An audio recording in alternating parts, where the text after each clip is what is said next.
ব্যাপক নিরাপত্তা ব্যবস্থা জোরদার করা হয়েছে। আমরা দেখছি যে বিজিবি থেকে শুরু করে আইনশৃঙ্খলা রক্ষাকারী বাহিনীর সদস্যরা উপস্থিত হয়েছেন। মূলত যে মামলা 6টি মামলা হয়েছে পূর্বাচল নতুন শহরের যে প্লট দুর্নীতি হয়েছে সেই দুর্নীতির মামলায় 6টি মামলা হয়েছে, তার 3টি মামলার রায় আজ ঘোষণা করা হবে। সেখানে শুধুমাত্র ক্ষমতাচ্যুত সাবেক প্রধানমন্ত্রী শেখ হাসিনা নয়, তার ছেলে সজীব ওয়াজেদ জয়, তার মেয়ে সাইমা ওয়াজেদ পুতুল সহ মোট 47 জন আসামি রয়েছে এবং এই 47 জন আসামির সবই কিন্তু পলাতক। একজন আসামি রয়েছেন যিনি রাজুকের সদস্য, তিনি খুরশিদ আলম। তিনি এর আগেই এই মামলায় আত্মসমর্পণ করেছেন এবং তারপরেই তিনি কারাগারে রয়েছেন। আজ তাকে উপস্থিত করা হবে, অর্থাৎ একমাত্র আসামি খুরশিদ আলম, তাকে এখনও আদালতে তোলা হয়নি, নিয়ে আসা হয়নি আদালত এলাকায়। তাকে হয়তো নিয়ে আসা হবে, কিন্তু এর আগে আমরা দেখতে পাচ্ছি যে আদালত এলাকার নিরাপত্তা ব্যবস্থা বেশ জোরদার করা হয়েছে। অন্যান্য যে কার্যক্রম রয়েছে সেটিও স্বাভাবিক রয়েছে। বিজিবি মোতায়েন করা হয়েছে। আমরা দেখছি যে আদালত এলাকাতে বিভিন্ন সময় এই রায়কে ঘিরে এর আগে মাত্র 10 দিন আগেই কিন্তু আন্তর্জাতিক অপরাধ ট্রাইব্যুনালে সাবেক প্রধানমন্ত্রীকে মৃত্যুদণ্ড দেয়া হয়েছে এবং আজ যে রায় সেই রায়কে ঘিরে নিম্ন আদালতে আইনশৃঙ্খলা পরিস্থিতি স্বাভাবিক রাখতে নিরাপত্তা জোরদার করা হয়েছে এবং গোয়েন্দা পুলিশের যারা সদস্য রয়েছেন তারাও আমরা দেখতে পাচ্ছি যে তারা তাদের মতো করে কাজ করছেন, অর্থাৎ নিরাপত্তায় যেন কোনো ধরনের কোনো অপ্রীতিকর পরিস্থিতি, সহিংস পরিস্থিতি বা এর আগে আমরা দেখেছি ককটেল বিস্ফোরণের মতো ঘটনা ঘটেছে, সেইগুলো যেন না ঘটে, সেই কারণেই কিন্তু নিরাপত্তাটি জোরদার করা হয়েছে। আপনি একটু জানিয়ে রাখি যে 23 নভেম্বর মামলার যুক্তিতর্ক উপস্থাপন শেষে এই রায়ের দিন ধার্য করা হয়েছে। বাকি যে 3টি মামলা রয়েছে সেই 3টি মামলার রায় 1 ডিসেম্বর ঘোষণা করা হবে, সেরকমই জানানো হয়েছে। বিশেষ জজ আদালত 5-এর বিচারক আব্দুল্লাল মামুন তিনি এই রায় ঘোষণা করবেন। যতটুকু এখন পর্যন্ত আমরা দেখতে পাচ্ছি যে আদালত এলাকার গণমাধ্যম থেকে শুরু করে যারা আছেন, অর্থাৎ দেশি বিদেশি যে গণমাধ্যমগুলো আছে সেগুলো এই সংবাদ সংগ্রহের জন্য কিন্তু এরই মধ্যে আদালত এলাকাতে রয়েছেন।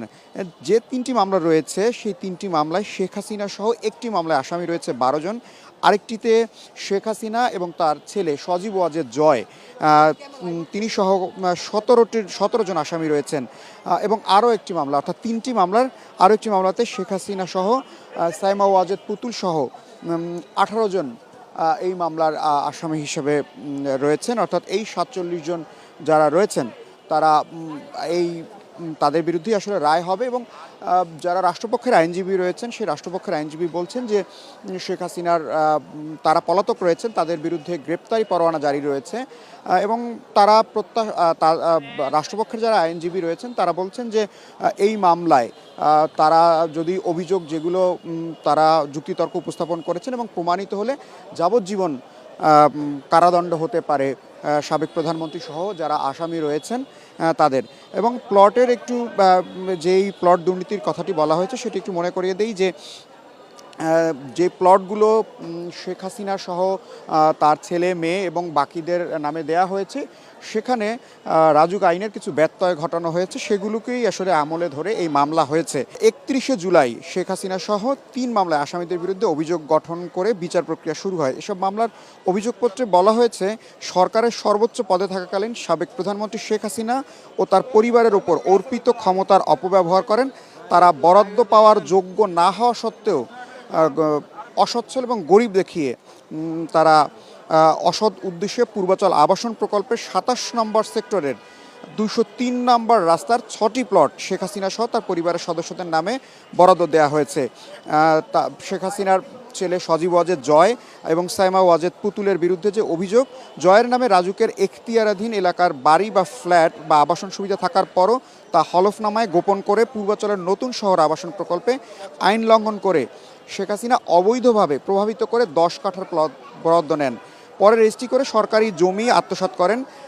এই অভিযোগগুলো কিন্তু আমরা দেখেছি যে এই মামলাগুলো যখন চলমান রয়েছে, মোট 6টি মামলা হয়েছে, সেই 6 মামলার 3টির আজ রায় ঘোষণা হচ্ছে, আরও 3টির রায় ঘোষণা হবে। বেলা 11টা নাগাদ এই আদালতের এই রায় পড়া শুরু হতে পারে। বিশেষ জজ আদালতের 5-এর বিচারক আব্দুল্লাহ আল মামুন তিনি এই রায় ঘোষণা করবেন, অর্থাৎ 3টি মামলার রায় ঘোষণা হতে যাচ্ছে। সেখানে সাবেক প্রধানমন্ত্রী শেখ হাসিনা, তার ছেলে সজীব ওয়াজেদ জয়, সাইমা ওয়াজেদ পুতুল এবং রাজুকের একেবারেই ঊর্ধ্বতন কর্মকর্তা থেকে শুরু করে সাবেক প্রধানমন্ত্রীর কার্যালয়ের অনেক গুরুত্বপূর্ণ ব্যক্তি রয়েছেন যারা এই পুরো প্রক্রিয়ার সাথে জড়িত ছিলেন, তাদের বিরুদ্ধেই আসলে তাদেরকে আসামি করা হয়েছে এবং সেই রায়টি হয়তো ঘোষণা করা হবে।